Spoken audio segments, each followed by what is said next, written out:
आगे लाइफ अपन बनई बहुगे, पैसा खूबे कमाई बहुगे,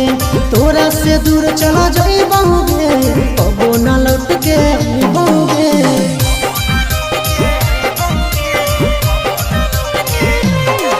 आगे लाइफ अपन बनई बहुगे, पैसा खूबे कमाई बहुगे,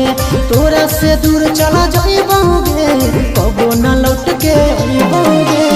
सागर बेदर्दी से बले धीनत तोड़ गे,